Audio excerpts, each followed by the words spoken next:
The Orlando Magic were definitely one of those teams that was kind of a sleeper to everybody going into the season. I think a lot of people were expecting the Magic to be pretty good, but I'm not sure we expected them to be this good this quickly. And I'm not certain that they're going to be like a top 4 seed in the East or anything like that.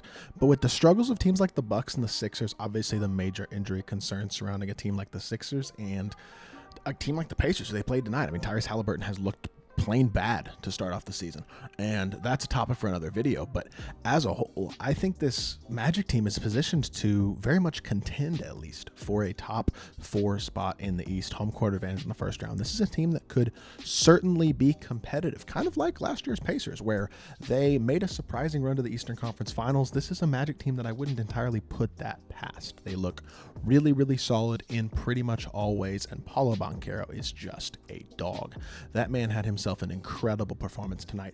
50 points, 13 rebounds, 9 assists, 16 of 26 from the field, 3 of 9 from 3. Now, his efficiency certainly struggled more in the second half. Looked like he was kind of forcing things in a lot of ways, but they managed to come back in the fourth quarter, get the win, and Paulo is looking like the superstar caliber player that he was drafted at number 1 overall to be. And here's the honest truth about Paolo Banchero.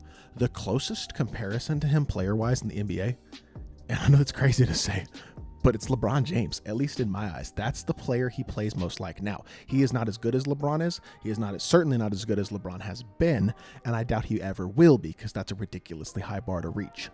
But you can't sit here and say Paulo's not an incredible player who is looking very, very promising. And I think he's surrounded with enough talent to be a competitive out for anybody in the East and make any series competitive. And the main reason for that is because this is a really good, really versatile defensive team. They do a lot of impressive things in the defensive end of the court. And while their shooting has been drawn into question in the past, it was a big issue in the playoffs last year against the Cavs. This team has made moves to improve in that area. And I think they have guys on their roster who are primed to improve as shooters as well. So first and foremost, Paulo as your leader. He's an exceptional player, a top-tier slasher, just a bull in the china closet when it comes to his ability to attack the rim, create space, and finish downhill. He's a very good passer. He's a good rebounder, pretty versatile defender, draws a lot of fouls, and is not amazing at the free throw line. That's one of his probably more major flaws to work on, because he's not an exceptional free throw shooter. But as he continues to improve as a whole, he's just in a spot where he's in a very, very good situation for him with a good coach, good supporting cast teammate-wise, and a lot of talent and a lot of signs of improvement as well, which is great to see about Paulo. If he continues to play at this level, not only is he an all-star, he's a guy who's going to be an all-NBA caliber player for years to come and one of the best players in basketball. So I've been very impressed by what we've seen out of Paolo Banchero. But then his supporting cast is really nice, and honestly, I think it starts with Jalen Suggs. Like, the contract Jalen Suggs got a couple weeks ago looked to me on paper like a pretty ridiculous contract. Over $30 million a year, and it's a lot of money. I'm looking up right now exactly how much money it was because I don't know off the top of my head. 5 years, $150,500,000 contract, so right over $30 million a year with the entire contract fully guaranteed. That being said, I do kind of wonder if that's too much money if he shoots like he has in the past. If he shoots like he does this year, I see no issues with it, to be honest. He looks like a guy who's continuing to develop his offensive game, and he is an absolute dog on defense. Plays with that intensity and overall versatility that you really want to see as a player. Now, he's a career 33% three-point shooter. That's not great, but so far he's shooting the three ball at over 40%, and if he is anywhere close to 40%, this is a guy who is going to be an elite level two-way player and 100% worth that $30 million a year. That used to be max money. That's not max money anymore. Plain and simple. It's just not.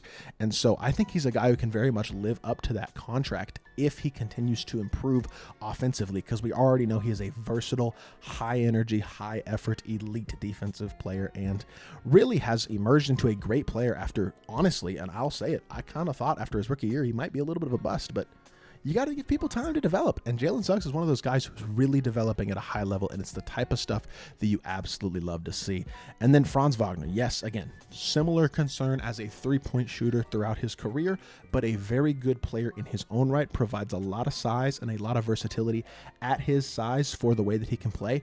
Similarly to Suggs, 33% career three-point shooter. So far this season, shooting over 45% from three. He is absolutely not going to shoot 45% from three from the season. It's not going to happen. But again, if he can be closer to that 40% mark at 37 to 38%, they're going to be really, really improved with their floor spacing, with guys like Franz and Suggs coming in and hopefully shooting better than they did last year, continuing to improve because they're both young players. And this level of improvement from your three main guys, Paolo, Franz, and Jalen Suggs, is just absolutely beautiful. And it's the type of thing that any young team that plans to contend in the future wants to see. When your franchise cornerstones are continuing to show improvement in their biggest flaws and continuing to become better and better players, that's the type of stuff that leads to a competitive roster. And again, they're well coached and they have real depth as well, which is something that a lot of other young teams can't say. I mean, Anthony Black is starting to show promise. I think he's a very, very solid player in his own right, pretty solid decision maker. Was not perfect at all as a rookie, but you don't expect that out of a rookie. Now, the efficiency could certainly have been a lot worse. He shot nearly 40% from three as a rookie, admittedly on low volume, and he's still a low volume three-point shooter right now. But as long as he's a high percentage shooter on low volume, that's not that big of a deal because teams are going to have to respect him, even if he's only shooting about 2 threes a game. He shows capable passing ability. He doesn't turn the ball over a lot as well, which is really nice. Positive assist to turnover ratio as a rookie is good. And again, he's only 20 years old. So that's the type of depth player that can be a big contributor. Haven't even mentioned kentavious-caldwell Pope yet. That dude is a championship winner, multiple time NBA champion, elite level shooter, one of the better 3-and-D players in the entire league. The Nuggets losing him is a massive loss that we're already seeing reflected in the Nuggets play. And he's the type of veteran that you add to a young squad who plays the right way, plays at a very high level in terms of his effort defensively and his intensity in his own right, which again is very, very helpful for a young team, and is the type of glue guy that can bring a roster together and help elevate them, especially with the improvement that we're seeing from their big three. And I think he is a phenomenal signing in the offseason for 21, 22 mil a year, something like that. Not too bad. I don't hate that contract at all for the Magic. He's a guy who can come in and be a big contributor in whatever minutes you need him to play. You need him to play 35, 40 minutes. He can give you that. He comes in and only plays 23 minutes one night. That's fine too. He's going to play good minutes and he's going to be a big contributor who is a proven winner, which is what the type of team needs. And then off the bench, I mean, not even off the bench, their big man duo, Wendell Carter Jr., Mo Wagner, two guys who are both good. Mo Wagner has really turned into quite the NBA player after kind of floating around the fringes of the league for a few years. Again, a good testament to what development as a player can do, and I don't think it hurts him at all that he plays with his brother. Mo has definitely turned into a high effort and really, really intense player. Again, fits the Magic's mold as a player, really plays hard, has a lot of passion and emotion, and I don't think that's a bad thing for this team at all. He's a good rebounder. He can space the floor himself a bit, which is really nice. Nobody on their roster is like a total non-shooter. Both Mo Wagner and Wendell Carter Jr. are both capable shooters. Again, Mo Wagner has never been a great three-point shooter, 32% for his career, but shooting about 37% right now. And again, you don't expect the shooting to stay this high. They're shooting really well as a team this season, about 40% from three through the first 4 games. That's not going to continue. But if it stays improved, they're going to be an improved team overall because their defense, like I said, is phenomenal. And I think a guy like Cole Anthony, Gary Harris coming off the bench, those are guys with experience. Gary Harris has legit playoff experience, has played in a lot of big moments. Like, they have so much depth on their roster that is rare to see for a team this young. And I just like the development of their players. I like the roster that they've put together. This is a team that, to me, can not only compete for a playoff spot. I mean, I think they're assured a playoff spot already, unless major injuries happen. I mean, I know we're really early in the year, but this is a team that I think will be in a fight for a top 4 seed and home court advantage in the first round, all playoffs. And it's going to be a hard team for anybody in the Eastern Conference playoffs. I'm not thinking they'll win the championship. No chance. I mean, I say no chance.